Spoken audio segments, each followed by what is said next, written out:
আমি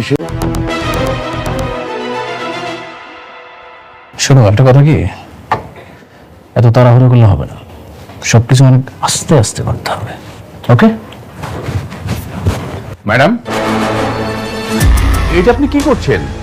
আপনি এমপ্লয়ীদের সাথে খারাপ ব্যবহার করছেন, ওদের গায়ে হাত তুলছেন। আমাদের কোম্পানির যে গুড উইল আছে, আপনি আপনি এইভাবে এমপ্লয়ীর সাথে খারাপ ব্যবহার করতে পারেন না। এক্সকিউজ মি, ইয়েস, আপনি একটা 2 টাকার ম্যানেজার হয়ে আপনার মালিককে জ্ঞান দিচ্ছেন? এতদিন তো একটা বস্তির ফকিন্নির পা চেটে এসেছেন, ওকেও কি তাই মনে করছেন? এনিওয়েজ, আমাকে স্যালুট দাও। আমি ম্যাডাম, আমি কোম্পানির শুরু থেকে স্যারের সাথে আছি, কেউ কখনো আমাকে স্যালুট চায়নি, আমি স্যালুট দিতে পারবো না। অবশ্যই পারবে। কেন দিলেন না? আপনার মনে আছে আপনি আমাকে কি পরিমাণ অপমান করেছিলেন? স্যালুট দেন, স্যালুট দেন। আমি স্যালুট দেব না। স্যালুট দিতে পারবে না? না পারলে এই কোম্পানি থেকে ঘাট ধরে বের করে দিব। অবশ্যই স্যালুট দিতে পারবে, আপনার পারতে হবে। দেখেন, আপনি যদি ভালোই ভালোই না দেন তাহলে কিন্তু আমি সিকিউরিটি গার্ড ডাকবো, ওদেরকে দিয়ে আপনাকে স্যালুট দেওয়া হবে।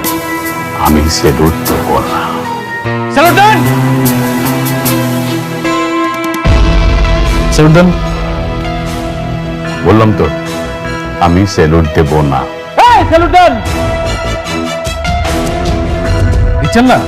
এইভাবে স্যালুট দিতে হয়, এভাবে তুলেন, ইয়েস স্যার বলেন।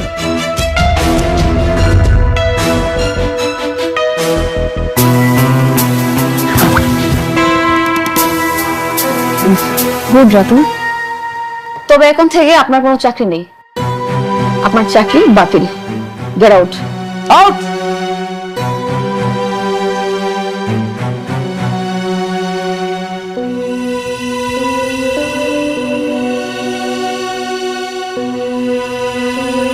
ওফ, আই এম রিয়েলি সরি। আপনারা নিশ্চয়ই বুঝতে পেরেছেন না, চাকরিটা বাঁচাতে হলে আপনাদেরকে কি কি করতে হবে? ম্যাডামকে যাওয়ার সময় একবার সালাম দিতে হবে, আসার সময় একবার সালাম দিতে হবে। কি বুঝতে পেরেছেন? যদি এটা মানতে পারেন তাহলে আপনাদের চাকরিটা থাকবে, আর না হলে ওই যে দরজাটা খোলা আছে সবার জন্য, চলে যেতে পারেন। ওকে?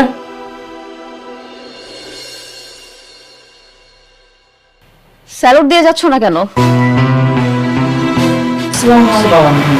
ওয়ালাইকুম সালাম। That's like a good employee.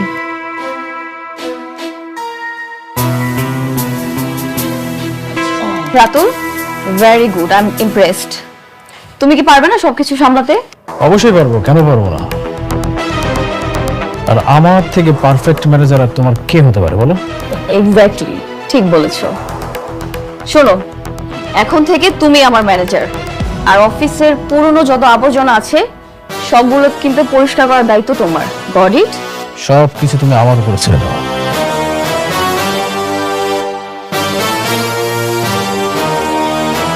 কি বললে তুমি? মেঘলা সালিমা বিল্ডার্স গ্রুপের আসল সালিমা না? এমন অপবাদ দিয়ে তো বের করে দিয়েছে, এই জন্য তো আমরা কাজটা পাইনি। কিন্তু আমি জানি এই সব কিছুই রাতুল চক্রান্ত করে করেছে। আচ্ছা, সেটা নয় বুঝলাম, কিন্তু মেঘলার হাতে যদি কোনো ক্ষমতাই না থাকে তাহলে তুমি ওর বাসাতে রাত কাটাতে কেন গেলে? আমার তো মনে হচ্ছে তোমার মধ্যেই ঝামেলা আছে। আমি নিশ্চিত মেঘলাই আসল ছাড়ে না, সবকিছু চক্রান্ত করে করেছে রাতুল, আর আমি চাই এই সকল ষড়যন্ত্র ভেঙে দিতে। আচ্ছা অনেক, যদি প্রমাণ করে যে মেঘলাই আসল সালিমা, তাহলে কিন্তু আমরা তাদের কাজটা পাবো। হ্যাঁ, সেটা ঠিক আছে। কি ঠিক আছে? দরকার নেই এসব বিজনেসের নাম করে আমি অনেককে মেঘলার হাতে তুলে দিতে পারবো না। বাবা, আমি তোমাকে আগেও বলেছি এখনো বলছি, আমি শুটিং নিয়ে সংসার করব না। বৃষ্টি, এটা রাতুলের সঙ্গে লড়াই। রাতুল প্রথমে আমার সব কিছু কেড়ে নিয়েছে, আমার সাথে বেইমানি করেছে, আর এখন মেঘলা সব কিছু কেড়ে নিয়েছে। আমি চাই ওর সকল ষড়যন্ত্র ভেঙে দিতে। আর তুমি আছো সতীন নিয়ে। মাসু, আমরা বর্তমানে খুব একটা খারাপ অবস্থায় আছি। অনেক যদি প্রমাণ করতে পারে যে সালিমা বিল্ডার্স গ্রুপের আসল মালিক হচ্ছে মেঘলা, তাহলে কিন্তু আমরা সহজেই কাজটা পেয়ে যাব। মা, তুই এসব বাস্তবতা বুঝতে পারবি না। যে বাস্তবতা আমার স্বামীকে আমার কাছ থেকে কেড়ে নিবে, সেই বাস্তবতা আমার বোঝার দরকার নেই। তোমাদের যা ইচ্ছে তোমরা তাই করো।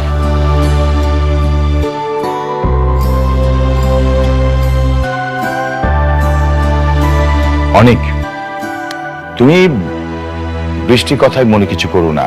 আমার কাছে মনে হচ্ছে যে তোমার এখন উচিত সালিমা বিল্ডার্স গ্রুপের সাথে লেগে থাকা। তোমাকে খুঁজে বের করতে হবে সালিমা বিল্ডার্স গ্রুপের আসল মালিক কে। আসসালামু আলাইকুম দর্শকবৃন্দ, আজকে ভিডিওতে শুরু করার আগে আপনাদের কাছে একটি বিশেষ অনুরোধ রয়েছে। যা গরিব করে রাজপুত্র পর্ব নিয়মিত দর্শক, তারাই অবশ্যই ভিডিওটি শুরু থেকে শেষ পর্যন্ত দেখবেন, কারণ আজকের ভিডিওতে আমি এমন কিছু গুরুত্বপূর্ণ তথ্য শেয়ার করতে যাচ্ছি যা আপনাদের জন্য হাজার হাজার দর্শকের প্রতি অপেক্ষা রয়েছে। বন্ধুরা, একটি নাটক যখন মানুষের হৃদয়ে জায়গায় করে নেয়, তখন সেই নাটক নতুন পর্বের জন্য অপেক্ষা করাটাই এক ধরনের অনুভূতি পরিণত হয়। যা ঠিক তেমনি একটি নাটক হলো গরিবের ঘরের রাজপুত্র। প্রতিটি পর্বে প্রকাশিত পরে দর্শকদের মনে একটাই প্রশ্ন ঘুরে খায়, পরের পর্বে কবে আসবে? নতুন কি চমৎকার অপেক্ষায় রয়েছে? গল্পে কোন দিক মুড়িয়ে নেবে? আর এখন সেই অপেক্ষায় কেন্দ্রবিন্দু করেন উচ্চে বহু পরীক্ষায় পর্বত।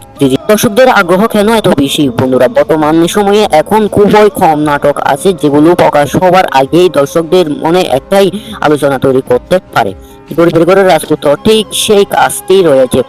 এই নাটকটি প্রতিদিন পর্বের এমন কিছু ঘটনা থাকে যা দর্শকদের পরবর্তী পর্বের জন্য অধীর আগ্রহ অপেক্ষায় করে বাধ্য করে। গল্পের ব্যাপক চরিত্রগুলো সংরক্ষণ ও সুখ দুঃখ সব মিলে ও বাস্তব জীবনে দর্শকদের সঙ্গে নাটক এটি আলাদা সম্পর্কে তৈরি করেছে। এর কারণে নতুন পর্বে প্রকাশিত আগে দর্শকদের কৌশল চমৎকার পৌঁছে যায়। সবচেয়ে বড় আপডেট হলো, এবার আসি আজকের ভিডিওতে সবচেয়ে গুরুত্বপূর্ণ অংশে। যে প্রশ্নগুলো নিয়ে হাজার হাজার দর্শকদের অপেক্ষা রয়েছে, সেই প্রশ্নগুলো এখন আপনাদের সামনে তুলে ধরবো।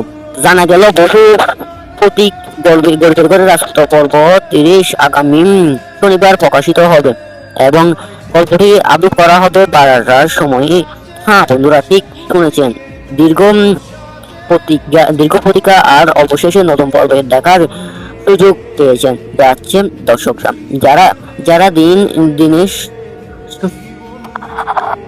যারা দিন শুনছিলেন তাদের অপেক্ষার সময়ে এখন প্রায় শেষ। কেন দুপুর 12টার সময় গুরুত্বপূর্ণ? বন্ধুরা, অনেক ভাবে পরে দুপুর 12টার সময় কেন এত গুরুত্বপূর্ণ? কারণ বর্তমান ইউটিউবে নাটক প্রকাশিত পর প্রথম কয়েক ঘন্টা সর্বশেষ গুরুত্বপূর্ণ সময় হিসাবে বিবেচনা। এই সময়ে হাজার হাজার দর্শক সঙ্গে নাটকটি দেখতে শুরু করেন। কমেন্ট করতেছে কেমন হতে পারে বিশেষ। প্রতিটি নাটকের কিছু পর্বে থাকে যে কোনো পুরো গল্প গতিক পর বদলে যায়। দর্শকদের অনেকের মনে হয়েছে পর্ব 30 তোমরা এটি পড়বে, কারণ গল্প বর্তমান এমন এটি অবস্থা দাঁড়িয়েছে। এখানে নতুন প্রশ্ন পাওয়ার অপেক্ষায় রয়েছে দর্শকরা। অনেকেই ঘটনা রয়েছে, অনেকেই সম্ভাবনা ভবিষ্যতে এমন নিজস্ব, অনেকের চরিত্রের সাথে বড় সিদ্ধান্ত অপেক্ষা রয়েছে। নতুন পর্ব নিয়ে দর্শকদের আগ্রহ সম্ভাবনা পাবে নতুন বিষয়। সামাজিক যোগাযোগ মাধ্যমে সবচেয়ে আলোচনা। বন্ধুরা, গত কয়েকদিন ধরে ফেসবুকে, ইউটিউবে এবং ইনস্টাগ্রামে এবং বিভিন্ন গ্রাহক একটা বিষয় আলোচনা হচ্ছে। গরিবের ঘরের রাজপুত্র পর্ব 30। কেউ বলে একবার গল্প বড় চমৎকার আসে, কেউ বলেন এত হতে সেই সিনের সবচেয়ে অবাক প্রথম, আবার কেউ বলেন পর্ব 30 কবে আসবে, সেই পর্ব 30টা কেমন হবে এবং কি ঘটবে। দর্শকদের এত গবেষণা তখন হতে নাটকটি কত তারিখ জনপ্রিয় হতে উঠে, কেন মানুষের এই নাটকটি ভালোবাসা। এটি নাটক যখন সফল হয় তখন দর্শকরা নিজেই জীবনের সঙ্গে গল্পের নিয়মিত দেখেন।